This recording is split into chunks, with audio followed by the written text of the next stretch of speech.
that we are seeing campaigning in Bihar start, and with me, Deputy Chief Minister of Bihar, Sushil Modi, joining us. He is a senior BJP leader. धन्यवाद Sushil ji, Hindustan times से बात करने के लिए.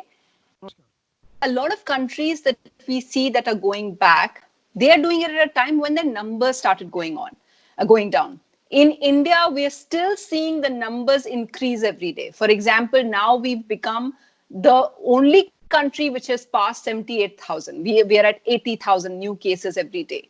One of your own allies, sir, Chirag Paswan, he's your own ally, sir. Even he was with the opposition saying that the polls should be deferred.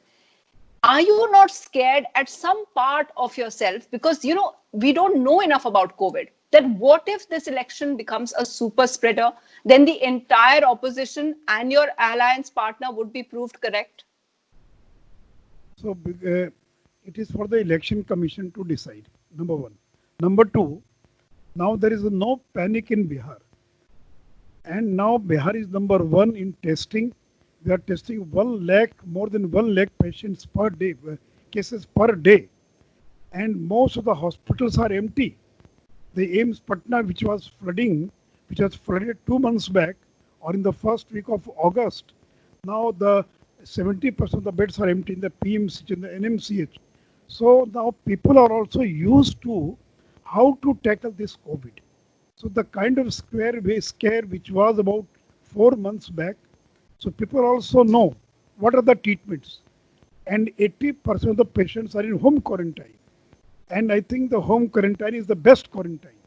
So though we have tested more than 1 lakh of the cases, we are testing 1 lakh cases per day, but the number of patients requiring oxygen, requiring ventilators are hardly 5% of the total patients who are affected by COVID. So now that scare is not there. That fear is not there. People know that if it is COVID, so they can recover. What are the mode of treatment and other things? So there is a big difference what it was in month of May or June and what it was this end of this August. So you obviously feel that you can cope and that you're doing much better. I'll come back to COVID specific situations, because it's not just the healthcare systems, which some people feel that Bihar, being a backward state compared to some other states, may be at a disadvantage. I want to come back. But first, sir, as I said, today is the first day that campaigning starts. We are going to see a chief minister's campaign party meeting very soon as well. I want to ask you, BJP by itself, how much will you rely on physical? If you talk about percentage terms, how much will it be physical? How much percentage will be online campaigning? More than 70% will be physical. So Bihar campaign earlier also it was very different from other states, because door-to-door campaign. Earlier also there were three kind of campaigns mainly. One was the big rallies by helicopters. So it will not be there.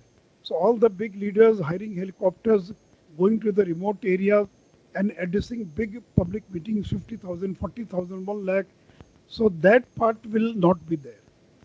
But the door-to-door campaign, and that was the most effective campaign, because all the voters, they don't attend the meetings.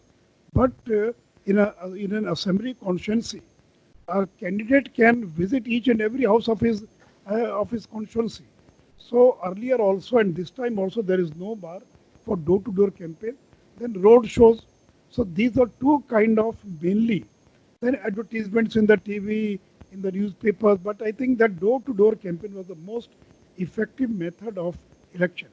And when I was fighting election for the Bhagalpur Lok Sabha, I took only Advaniji's meeting and no else meeting of any BJP leader, because I knew that these meetings, they don't fetch votes. In the last assembly elections, Narendra Modi ji had more than 30 meetings, big meetings, and then we only got 53 seats.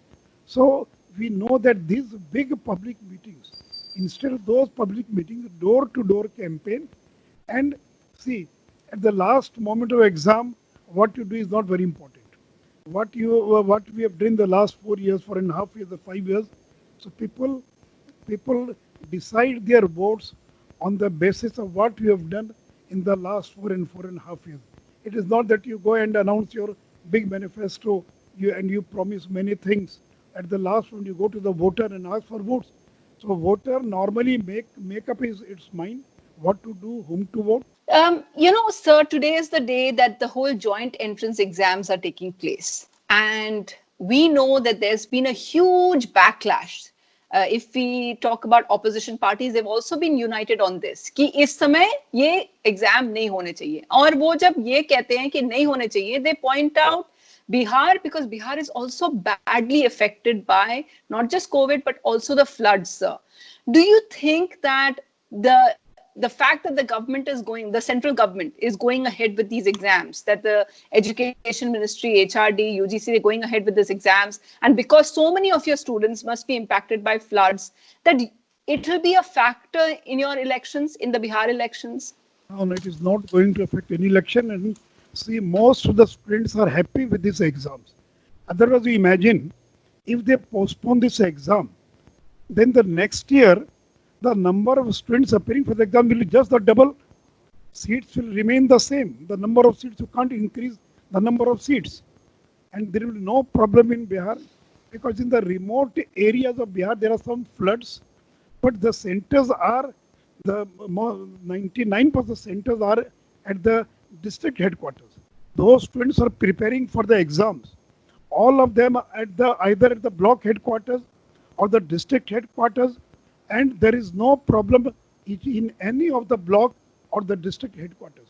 And see, those people who are making hue and cry, I have not seen a single demonstration in which more than 100 people have participated, and most of them are political workers.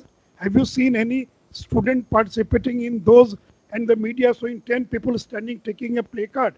Don't know either they're a student or a non-student. Sir, you talked about the GDP. I wanted to ask you if there is a state which has been most affected economically, because so many of the migrants are from Bihar. They are now, so many of your people are now left jobless. The human cost of the pandemic perhaps can be seen most in your state.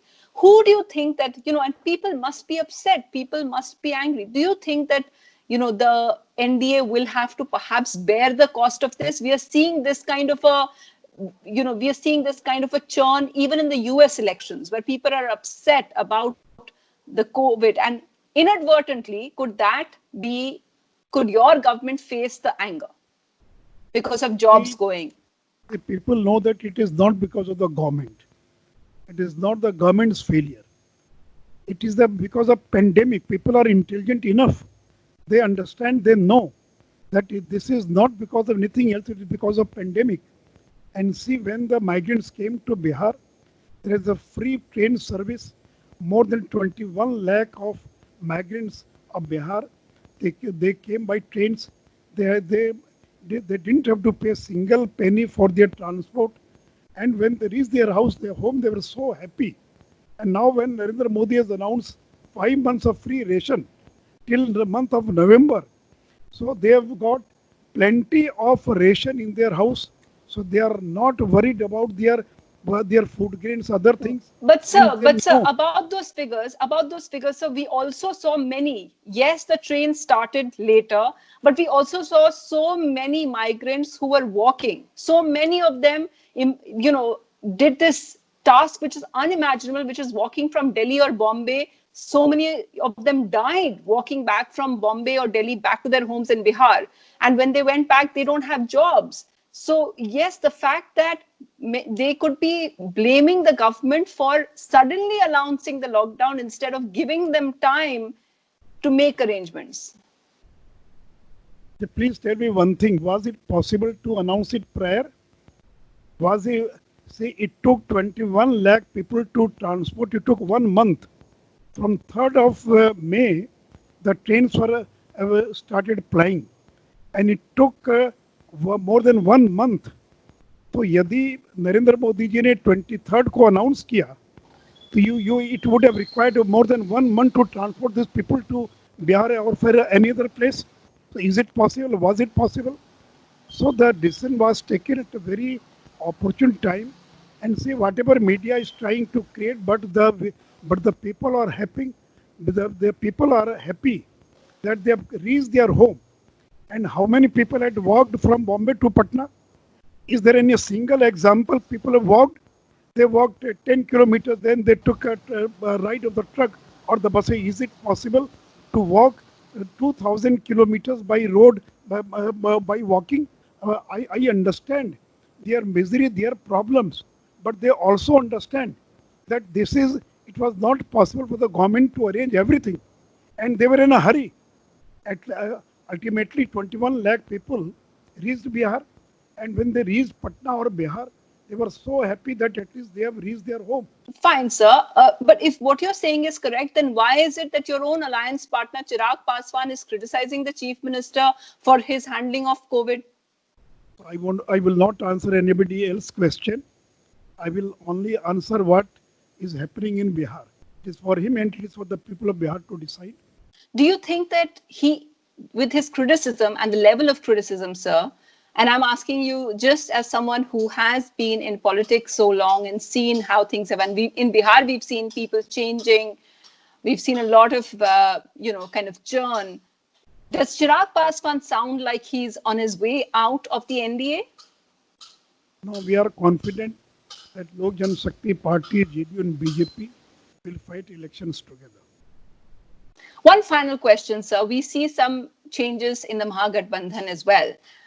We see that the left has joined them for the first time, and Kanhaiya Kumar actually contesting last time, helped the BJP because it kind of broke up and they were all fighting in a segregated way and it became kind of thing. The fact that they've all gotten together this time and the left joining them in certain segments of Bihar, do you think it's going to benefit them?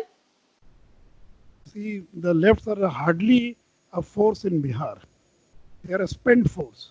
So RJD aligning with any other political party, see, there is a huge gap. So these smaller parties, 10 or 15 smaller parties, even if they come together, they will hardly makes any difference because the credibility of these parties, of RJD, of Congress, they don't have a leadership. And leader like Lalu Prasad Yadav, we pray God that he should come out because we can't help him to come out of the jail. But if he comes out of jail and he campaigns, it will benefit more to NDA. Then we will not require reminding people that he is the same person who gave a Jungle Raj to Bihar. So, see, RJD is a polarizing force. Whenever RJD fight elections anywhere, they made a combination of one or two castes, but all other castes, all other social groups, they combined together. So these smaller parties don't make any difference. No doubt RJD is a force in Bihar. I don't ignore because there are see, in Bihar politics it is a triangle in Bihar politics. One arm of that triangle is BJP, another arm is JDU, and the third arm is RJD. These are three major forces in Bihar.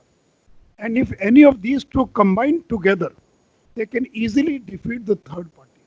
So when BJP, JDU came together, you will be surprised that in 2010 assembly elections, RJD